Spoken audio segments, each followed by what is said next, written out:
Historic events that changed or never even happened. Certain people being different than they are now. What about human body parts? Maybe objects you've remembered have changed. Well, let's see if we can find out as we revisit the Mandela Effect. We're your hosts. I'm Ben. And I'm Rob. Before starting, make sure you hit like and subscribe because these new Mandela Effects is gonna blow your mind. So after getting a ton of feedback and seeing how popular our first Mandela Effect video is doing, we decided to make another one for you guys. In our first video, we covered more things related to like pop culture, and this one we're gonna cover more worldly examples that are guaranteed to make you question our reality. And if it doesn't, well then you might as well get your news straight from Wikipedia. They won't tell you how many thousands and millions of people are confused and have personal stories. They will just tell you that all of this is a sham without going into details or data. Sham, you mean like Shazam? You know, Sinbad? Yes, Ben, that was a Mandela Effect in our first video. Well done. By the way, that video going around where it shows Sinbad as a genie is a wicked fake. It was created by College Humor to confuse us even more. You can tell because he's way older in that video. Yeah. But all right, let's go right into our number one on the list, which is moon landings. So I don't know about you guys, but I mean, I only remember one moon landing and got really confused to hear about how many times he went to the moon. We also have been getting a lot of comments about this as well from you guys. So there has been a total of 6 moon landings, not even accounting Apollo 13, with 24 people who had visited the moon. One of our followers, Arabesque911, sent this video with Neil deGrasse Tyson. Check this out. Yeah, in the video, Tyson is talking about only one moon landing and how he never went back. And had I known that our first steps on the moon would essentially be our last steps on the moon, I would have done somersaults. I would have said, oh my gosh, this is a unique moment in the history of our species.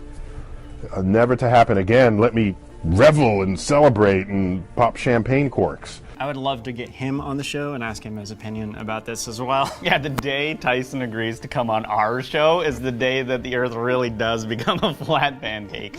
So you know, I was taught in school that we've never been back, so I was very confused by this one. But really, what does this all mean? Does this mean it could discredit everything Tyson says if he's saying he's only remembering one moon landing? I mean, he would for sure discredit the Mandela Effect. Right. I So mean, what him and Bill Nye would like tag team that junk, you know? Right. Yeah, so do you guys remember 1 or 6 moon landings? Comment below. We know you just can't resist. Just do it. This is the weirdest one for me, for sure. Maybe of the entire Mandela Effect examples we've had. This is pretty big. Okay, so the big question is, did Publishers Clearinghouse have a spokesperson? And if they did, who was it? Now, you guys born in the 90s or later, you guys wouldn't know this, but They probably don't even know who Publishers Clearinghouse is. Probably not. So to ask your parents. Okay, so I called my mom and I said, Mom, who was the spokesperson for Publishing Clearinghouse? And without even missing a beat, she just said, oh yeah, Ed McMahon. Right, so most of us remember Ed McMahon walking up to the front doors with people, getting all excited as they see him because they know what it means. He's gonna have a big check with Publisher Clearinghouse written all over it. But according to Publishers Clearinghouse, they never hired McMahon, ever. This is where it gets super weird. I mean, everyone knows him having the humongous checks, and it's like, it's just crazy. So yeah, you called your mom. I asked my sister-in-law, Jillian, shout out to you, what she thought, and she was like, oh yeah, Ed McMahon, Publishers Clearinghouse. Same thing, right? Just like that. So the really crazy thing is that according to a book, The New Deal, the former Obama chief of staff, Rahm Emanuel, even referenced McMahon in a speech he gave, which he said that a stimulus bill is denying ourselves an Ed McMahon moment, the grateful squeal of Publishers Clearinghouse pleasure that would greet an envelope arriving from Obama. Boom.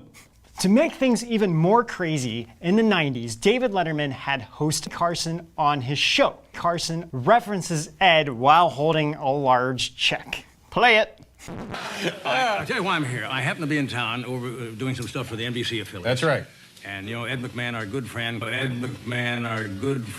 could not be here. Yeah. But it seems, David, that you are the $1 million winner. Oh, my God! I've won $1 million!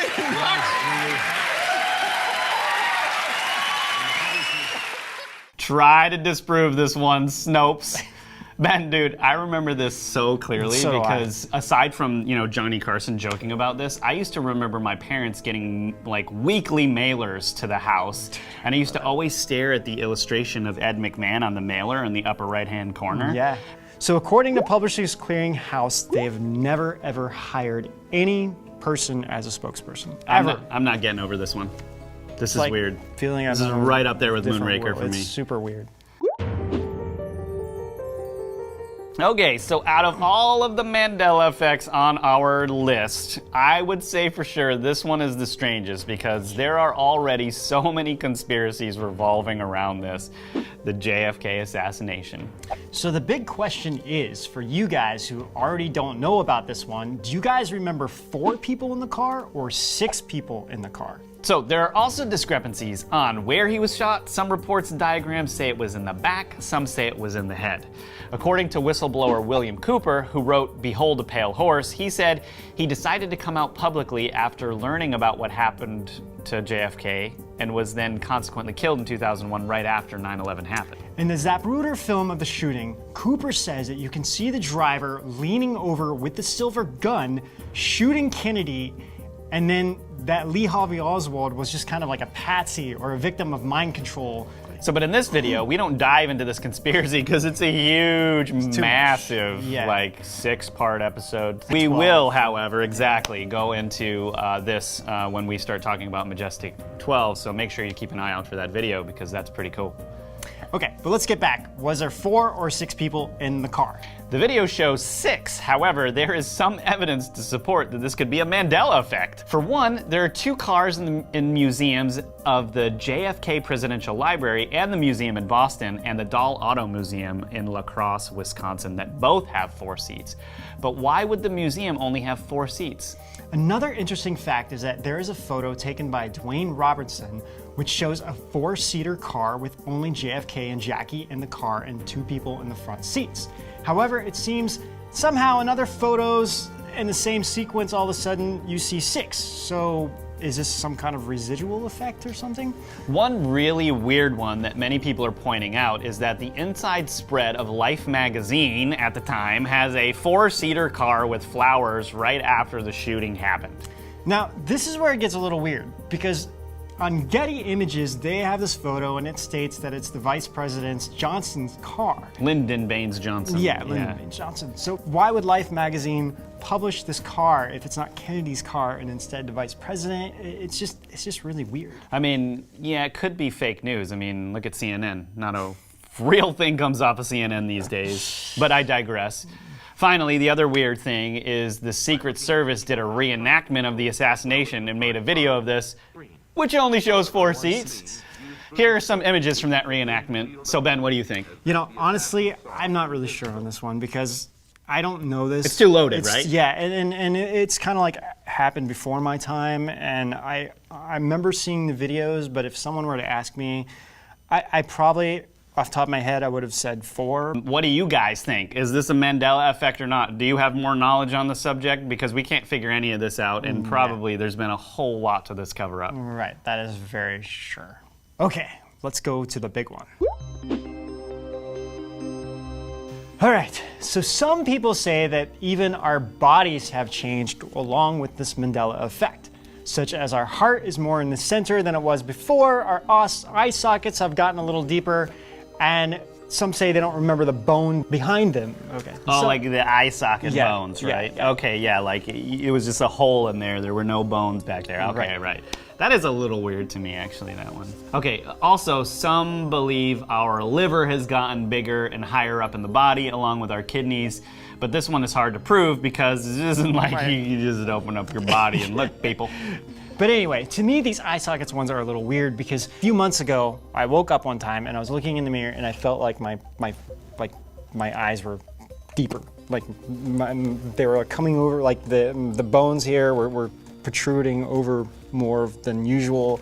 And I just thought, oh, I'm just getting old. Ben, we're just getting old, buddy. Yeah. Yeah, nothing weird there. However, soon I started noticing this with everybody else I was looking at. So the heart one is a little weird because, I mean, I've always known it to be a little bit to the left, like slightly to the left. I mean, you know, we put our hands over our hearts when we, you know, pledge allegiance. But what people are saying now, it's more over the center. Unless you're a doctor who sees this stuff all the time, my perspective is, as someone who kind of studied this a lot in art school, is that, you know, basically this is just people remembering stuff wrong and having this impression. Like, I mean, we all grew up putting our right hands over our heart, and it's not because it's on the left side of your body, it's because in the past religions all decided that if you wrote with your left hand, they'd whack you. Like my parents would get That's whacked true. if they wrote with their left hand. You'd have to write with your right. Yeah, everything was you used right. your right hand for everything. You put your right hand over your heart, and then you think your heart's on the left side. However, an Operation, the game Operation, Operation. it's like way over. I mean, it's like Yeah, but it's a operation, man. I mean, like you can't use operation to explain a Mandela effect. Get out of here. Okay. So, okay, look. Personally, just between you guys and me, this heart one and the thing, this is just nonsense to me. Like, I really do think some of these Mandela effects are real, Yeah, like freaking Ed McMahon or whatever, but the heart and this stuff is just give me a break. Actually, if you're a doctor, please comment below and let us know what you think. Yeah, and definitely. You've been looking at anatomy your whole life, and you probably know if these diagrams have changed. I mean, this is a tough one, but let us know what you think. Yep, definitely. Okay, and now this is a newer Mandela effect and probably one that shocked me almost as much as Ed McMahon, if not more. Yeah, so you actually did get extremely excited on a live video once, right?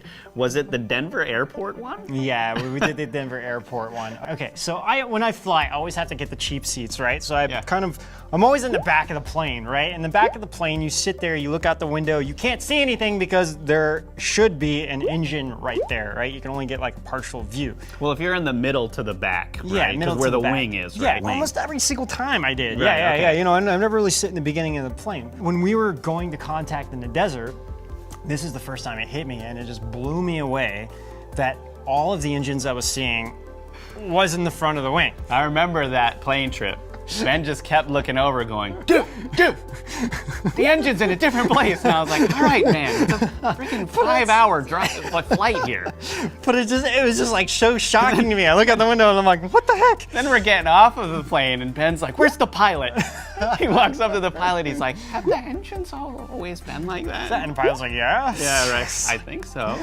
Yeah, it's just, and so I even talked to my dad and he's like, oh yeah, well maybe they updated it recently, you know, or whatever. But And in all fairness, we're joking around about this, but personally, I do remember those engines being flush with the wing. Yes. Not in front of it, but Yeah. like, or if it was just a little. Yeah. But now they're like way in crazy. front, Yeah. right? So, I mean, I'm a professional photographer and I worked as a photo editor. I have tons of photos that I took of planes. We'll show some, but these are not that great. They were just for like small news pieces or whatever. But seriously, like these photos that I have, these engines were not there when I was taking the photos. Like I know for sure. Yeah, because like, you were composing the shot based on that, right? Yeah, so I'm like looking at it and like I went back to my photos and I was like, oh my gosh, like they've changed. Like seriously, like this is not what I photographed when I was looking at these. So one of our followers, his name is Day in the Life of Mike. He sent this to us after we did this. He said, OMG, here's one, Ben. You were talking about the airplane Mandela effect with the engines. I had a toy airplane that had the engines further back. Now they're forward. Man, weird. So, thanks again, Mike. Yeah. Okay, so moving on. So speaking of statues, nothing is more weird for me than Rodin's The Thinker. So before we go into this one, think about how you remember that statue to be. This is a very famous statue. Right. I mean, right. Did he have his fist open or close? And was it on his head or was it under his chin?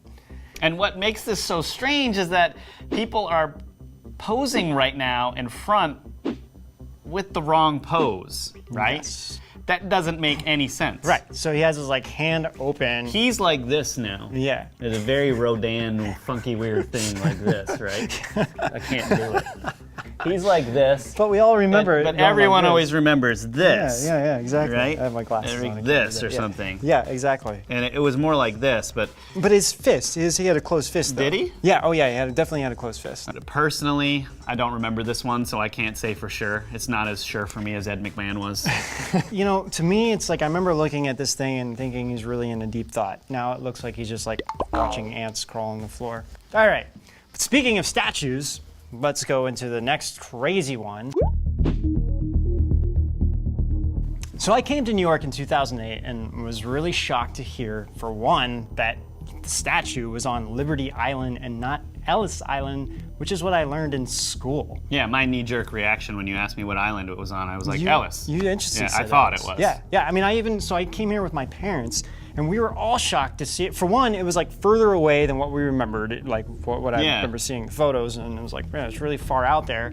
And then two, you have to have like a passport to go out there now, and it seems like it's more, like another country. It's so weird. I mean, you have to like go through this whole process to get there, and I'm like, why? It's just an island. But anyway, yeah. And the other crazy thing is we were wanting to go in the torch, and that day that we were there, I guess the whole Statue of Liberty was down, and then he was like, oh yeah, it's all repairs. Like you can't go to the torch. But what I didn't know is that the torch has been closed off for 100 years. What? But however, there's even people saying that they went up in the 80s and 90s in the torch section. But that would be impossible, right? Actually, even The Simpsons had an episode where people were in the torch section, and there's evidence to show that it was closer to the harbor. And I remember seeing photos of people in that torch, man. Dude, I remember it so clearly. Also, like, I mean, we've looked at and saw comments from so many people being like, I was in the torch. I mean, the torch is much different than the crown. And the other thing too, so in Crocodile Dundee, during the scene where he's on a boat, it shows the Statue of Liberty. It's very, very close to Manhattan. I mean, of course, the Twin Towers are there and whatnot. But they were saying if you do that same scene now, there's no way you can get, no matter what kind of lens you're using, you cannot get the Statue of Liberty that close. So guys, what do you think of these Mandela effects? Let us know definitely if you remember the Statue of Liberty being on Ellis Island or Liberty Island. Or the torch. Yeah. If you visited the torch, we want to hear from you. That's Definitely crazy. if you visited the torch, for sure. Let us know. Okay. But we kind of wanted to talk a little bit more about this and tell you what our perspective is after researching all of this stuff, what we think the Mandela effect is, and also why people don't understand it. And I'll tell you what, the comment I am most tired about looking at, and it happens once every 5 minutes, someone coming on there and be like, this is so dumb. This is just people not remembering, right? But like, it's not like that. You can't just say that. You can't just, like, yeah, if you're gonna look at this, I mean, everybody says that the first time, but don't just brush it off and not look into the accounts or listen to people's stories, because some of these stories are weird, and that's where the qualitative data comes in, right? But there are certain ones that are just, there's too much evidence. You have to look at that evidence, and I think a lot of people aren't doing that. I think a lot of people want to stay conveniently in their own little bubble and use this conspiracy theory stick to hit people, which isn't cool. I don't think we should do that. As a society, I don't think we should do that. I think it's good to look through these things, and of course, you know, it's not like we're being annoying about this. We're just trying to call it out. Right, you know? exactly. So I started seriously thinking about this. I mean, and we did a video on like CERN and quantum computers and whatnot, but one day I really started thinking about deja vu very seriously. Yeah. You know? And that moment is so weird. When I started thinking about deja vu, I just get this comment from Stevens asked us this exact question at the moment where I was thinking about this deja vu related to the Mandela effect. And I really, really believe now that there is a direct correlation between deja vu and the Mandela effect. What I think is kind of happening, and this is where it gets a little confusing, but I think from doing all the meditation that I do and everything, and kind of everything, and like what we understand, it's like we understand that multiple dimensions exist, and it's possible that we exist in these other dimensions. Something is happening in these other realms where like a timeline is either collapsing or like getting destroyed or something.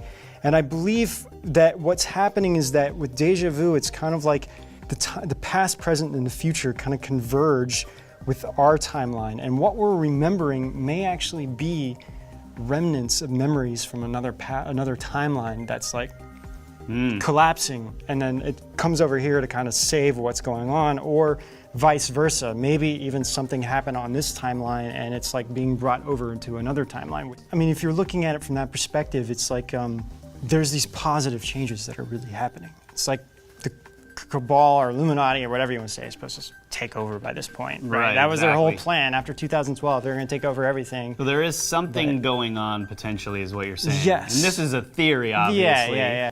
I think that someone is definitely messing with our timeline. My theory is that these knuckleheads that got a hold of whatever it is are trying to change some serious stuff. They don't understand why they can't change history the way they want it to, but they're trying. Yeah, right? exactly. And that's we kind of go into that in our time travel video, Right. because I explain it. Because really, I think it's quite impossible to really truly change too much because everything's already done. And I think if anything does get changed, there's definitely a higher power looking over everything, And right? There's that's a balance the in the thing universe. They're constantly missing, Yes. and they don't understand. And people that are the bad people only that are trying to take advantage of science, not the good people, don't actually believe that there are higher powers at work.